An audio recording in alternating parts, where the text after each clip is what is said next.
हो ना, तिकडे कसं तिथे मीटिंग चालू आहेत ना.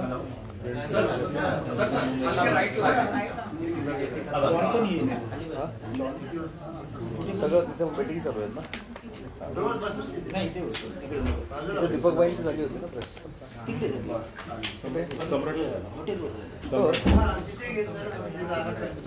तिथे आलो असतो.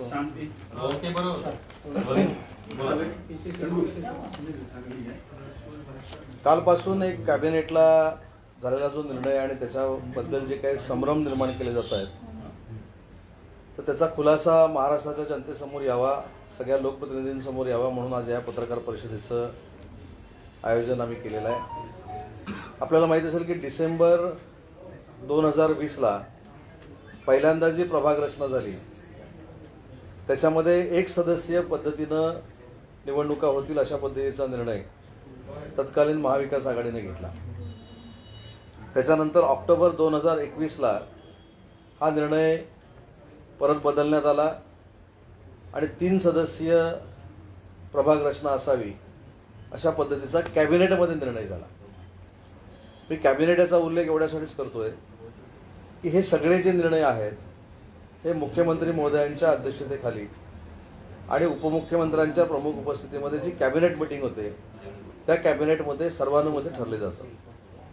परंतु कालपासून एक असा वेगळ्या पद्धतीचा गैरसमज निर्माण केला जातोय की नगर विकास खात्याचे मंत्री आदरणीय एकनाथ शिंदे साहेब असताना हे शिंदे साहेबांच्या मंत्रालयातनं करण्यात आलं आणि तोच निर्णय पुन्हा एकदा शिवसेना भाजपचं सरकार आल्यानंतर आणि विशेषतः मुख्यमंत्री शिंदे साहेब झाल्यानंतर आणि उपमुख्यमंत्री देवेंद्रजी झाल्यानंतर बदलण्यात आला आहे आणि याच्यामध्ये जनतेला वेठीस धरलेला अशा पद्धतीचा एक वेगळा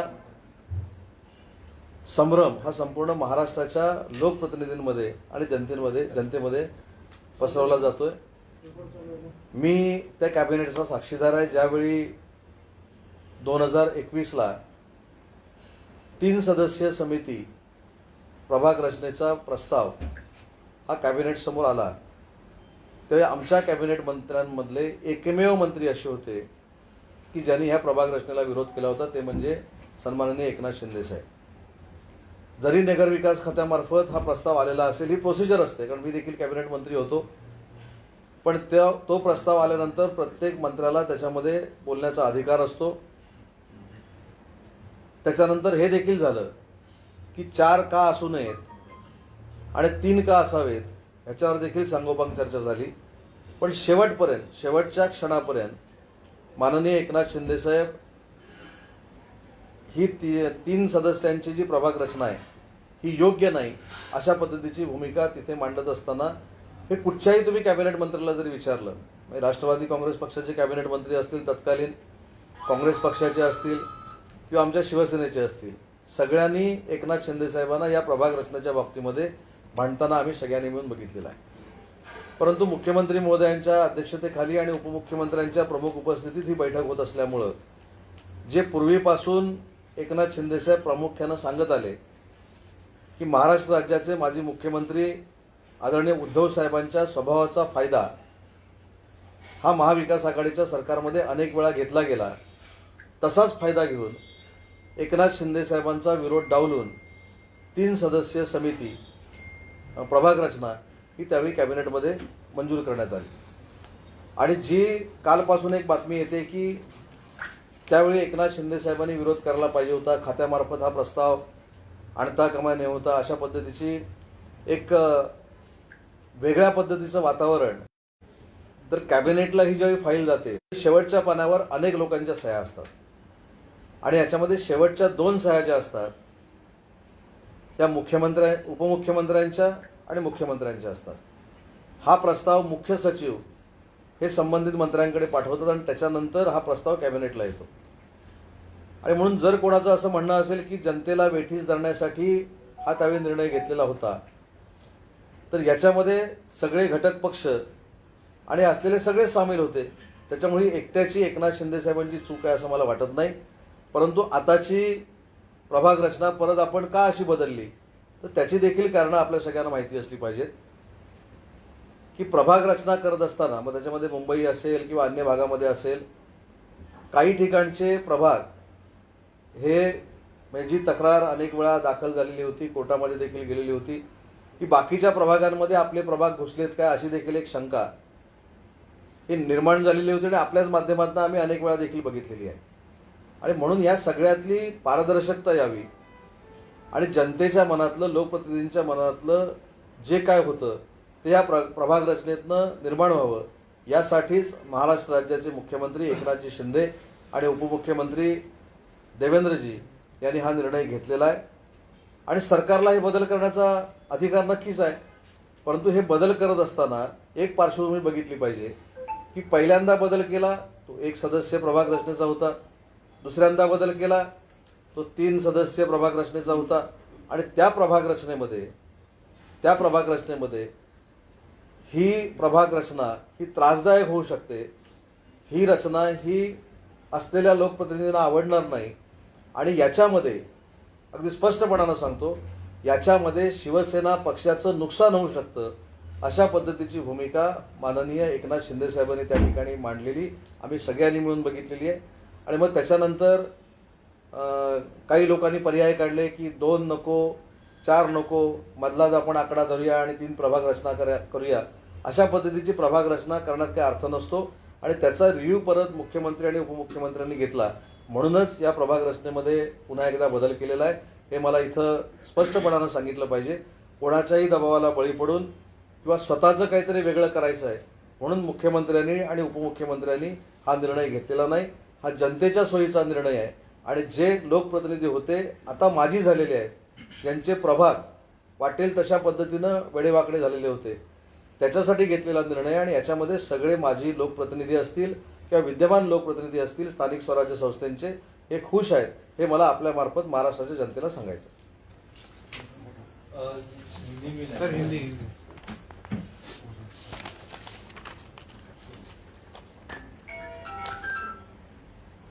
कल ही कैबिनेट ने जो एक निर्णय लिया है प्रभाग रचना बदलने का, उसके ऊपर कई लोगों ने आक्षेप लिए हैं. वो मेरे ख्याल से आक्षेप जो है वो एकनाथ शिंदे साहब को और देवेंद्र जी को बदनाम करने के लिए है, क्योंकि 2 बार ये प्रभाग रचना महाविकास आघाड़ी के सरकार में बदली थी. एक बार 1 सदस्यीय प्रभाग रचना हो गई थी, दूसरी बार 3 सदस्यीय प्रभाग रचना हो गई थी. और जब ये प्रस्ताव कैबिनेट में आया तब एकनाथ शिंदे साहब ने उसको विरोध किया था. विरोध होने के बाद भी जो हमारे साथ में घटक पक्ष थे, उनके दबाव में ये 3 सदस्यीय प्रभाग रचना तब हो गई थी. वो बदलने के लिए और जो लोक प्रतिनिधि है उनके मन में ये था, उनसे बात करके सीएम शिंदे साहब ने और डीसीएम देवेंद्र जी ने ये प्रभाग रचना फिर से बदली है और इसमें पूरा लोक प्रतिनिधि का और जनता का हित है. आज केसरकरांनी एक नवा ट्विस्ट आणला आहे मुळात पत्रकार परिषदेच्या माध्यमातून, त्याविषयी काय सांगाल? काय नारायण राणेंना तोंडरसी पाडलंय यामध्ये आपल्या सुशांत सिंग प्रकरणामध्ये भाजपचे नेते नारायण राणे यांचा मोठा वाटा आहे आदित्य ठाकरे यांची बदनामी करण्यामागे. मला असं वाटतं की ह्याच्यामधनं आम्ही जे शिंदे साहेबांचं समर्थन करतोय त्या सगळ्या आमदारांचा सुसंस्कृतपणा दिसतो.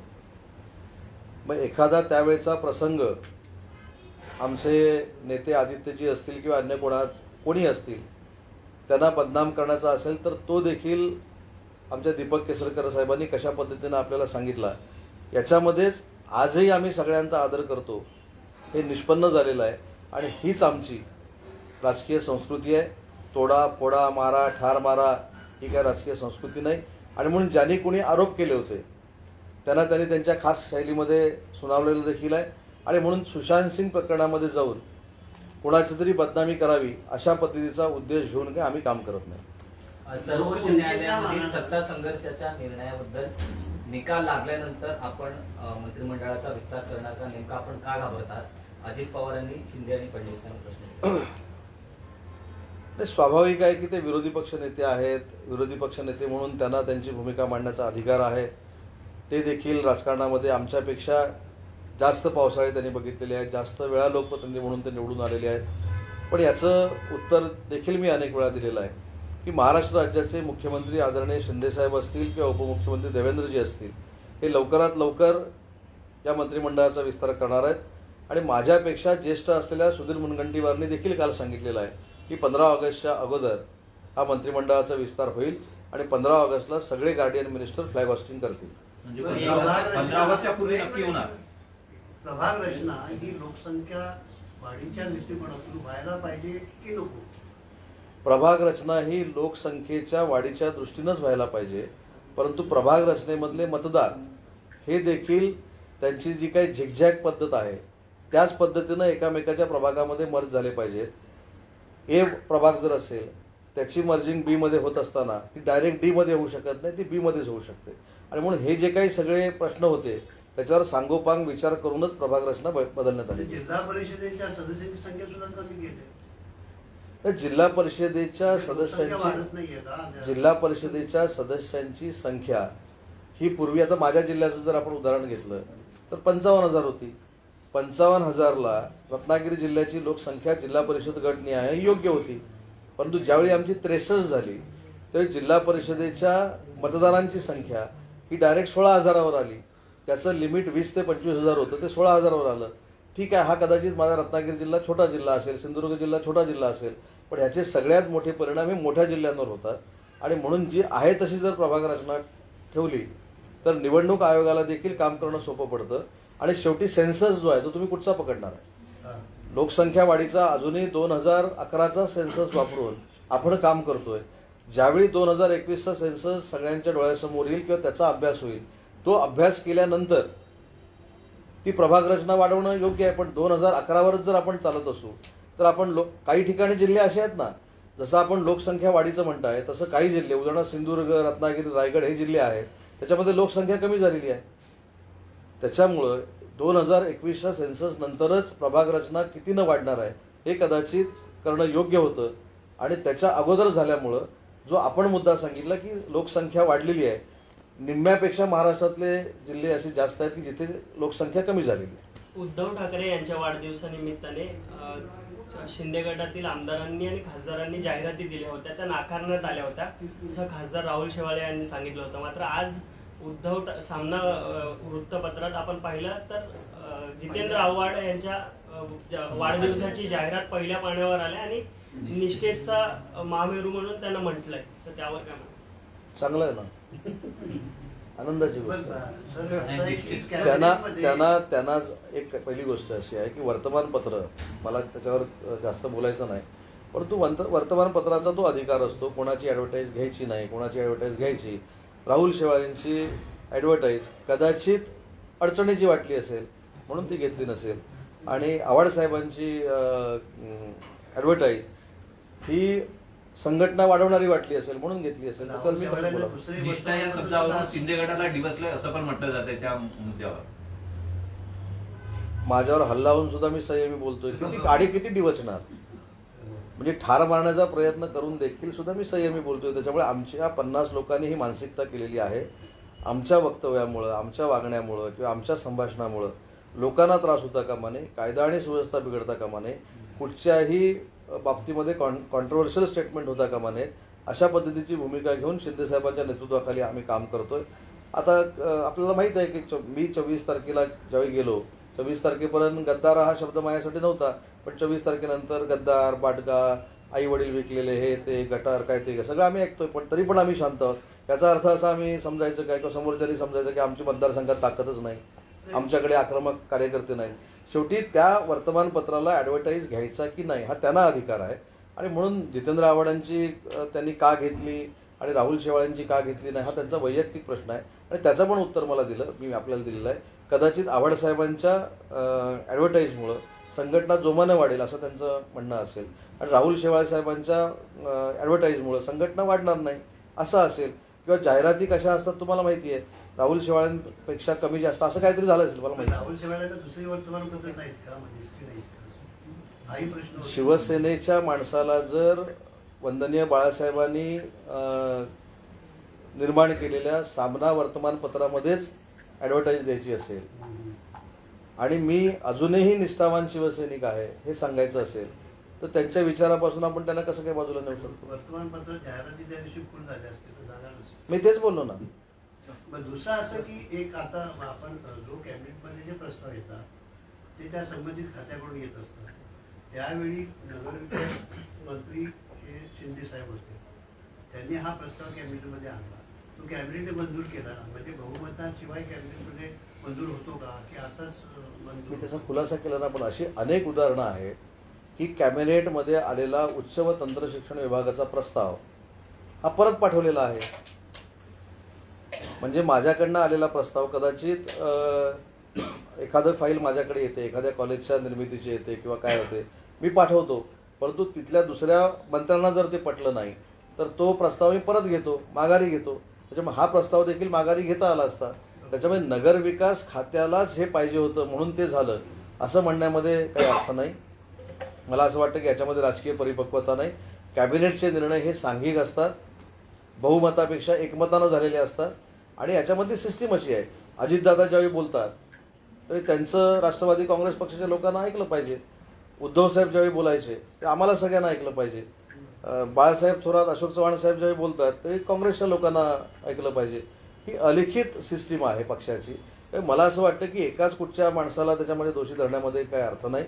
मी पहिल्यापासून सांगितलं की याला विरोध स्वतः एकनाथ शिंदे साहेबांनी केलेला होता आणि तरी देखील एकमतानं हा मंजूर झाला. म्हणजेच काय सांगायचं की जे शिंदेसाहेब पहिल्यापासून सांगतात, आणि त्यावेळी शिंदेसाहेबांची वाक्य होती की या निर्णयामुळे शिवसेनेला महाराष्ट्रामध्ये बाधा निर्माण होणार आहे, तरी देखील ठराव मंजूर झाला. मग आज मुख्यमंत्री म्हणून शिवसेनेचे ते बसल्यानंतर शिवसैनिकांना पोषक असं त्यांनी वातावरण करून दिलं. त्याच्यामुळे जनतेच्या मनातलं, लोकप्रतिनिधींच्या मनातला निर्णय जो घेतलेला आहे हा आज मला असं वाटतं खऱ्या अर्थानं घेतलेला आहे. म्हणजे काल शिवसेनेच्या उद्धव ठाकरे गटामध्ये घराणेशाही पुन्हा एकदा दिसून येते. आदित्य ठाकरे यांना कार्यकारी अध्यक्ष करणार आहेत असं कळतंय आणि पक्षप्रमुख म्हणून उद्धव ठाकरे असतील आणि दुसरीकडे युवा सेनेचं अध्यक्षपद तेजस ठाकरेंना दिलं जाणार आहे असं बोललं जाते. कुठच्या पदानं तेजस्वी राजकारणामध्ये येणार आहेत मला माहीत नाही, परंतु त्यांचं एक तरुण नेतृत्व आहे आणि ते जर राजकारणामध्ये येणार असतील त्यांना माझ्या मनापासून शुभेच्छा आहेत. सर हिंदी में जानना चाहते हैं कैबिनेट एक्सपेंशन को लेके विपक्ष लगातार आक्रामक है और कब होगा सर, आप क्या कहेंगे? हमसे पॉलिटिक्स में जो बड़े हैं, सुधीर मुनगंटीवार साहब ने कल बताया है कि 15 अगस्त को हर जिले में गार्डियन मिनिस्टर ही फ्लैग होस्टिंग करेगा. मेरे को ऐसा लगता है कि 15 अगस्त से पहले मंत्रिमंडल का विस्तार होगा. तो दूसरी बात है कि मुख्यमंत्री जी के जो सरकारी निवास है वर्षा, वहाँ पर शिंदे साहब की नेम प्लेट लगाई गई है, जिसको लेकर विपक्ष का ये कहना है कि ये चंद दिनों की नेम प्लेट है, सरकार जो है वो अवैध है, ज़्यादा दिनों तक नहीं चलेगी, जल्दी गिर जाएगी. और दूसरी बात, जो पार्टी में काम करते हैं वो कार्यकर्ता लोगों को मॉरल सपोर्ट देने के लिए विरोधी पक्ष के जो लीडर है उनको ही बोलना पड़ता है. एकनाथ शिंदे साहब और देवेंद्र जी अच्छी तरह से महाराष्ट्र में काम कर रहे हैं. लोगों के मन में जो डेवलपमेंट की संकल्पना है वो फुलफिल कर रहे हैं, इसलिए ये सब चल रहा है. मेरे ख्याल से एकनाथ शिंदे साहब जब उनको जाना है वर्षा बंगला में वो जा सकते हैं. लेकिन दूसरी बात, इसी को लेकर एक दूसरी बात है कि अजित पवार ने वही देवगिरी बंगला कायम रखा है. 2 दशक से उनके पास वही बंगला है. अगर बीच में 2014 से 19 की बात छोड़िए तो ऐसा लग रहा, आपको कैसा लगता है, क्या होता है वो बंगले मतलब?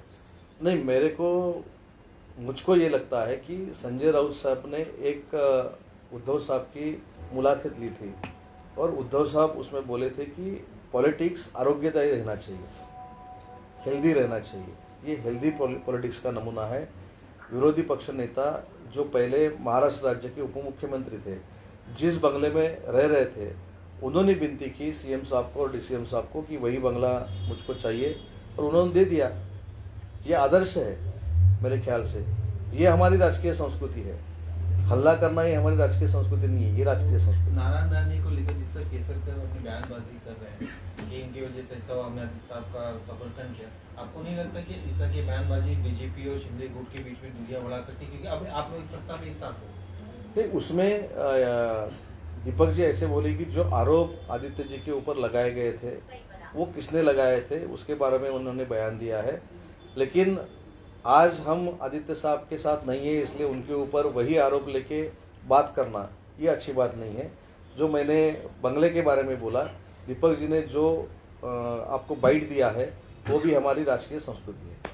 लोटे MIDC मध्ये प्रदूषण खूप वाढलेलं आहे. नदी नाल्यांसोबत इथे काळ्याने निळ्या रंगाचं खूप हे प्रादुर्भाव झालेला आहे. लोटे MIDC मध्ये, परशुराम MIDC मध्ये काल एक जो दुर्दैवानं प्रकार घडला आणि तिथल्या कामगारांच्या अंगावर जे काय निळे काळे फोड सगळ्या डॉक्टरांनी बघितले, त्यांच्यावर ट्रीटमेंट चालू आहे.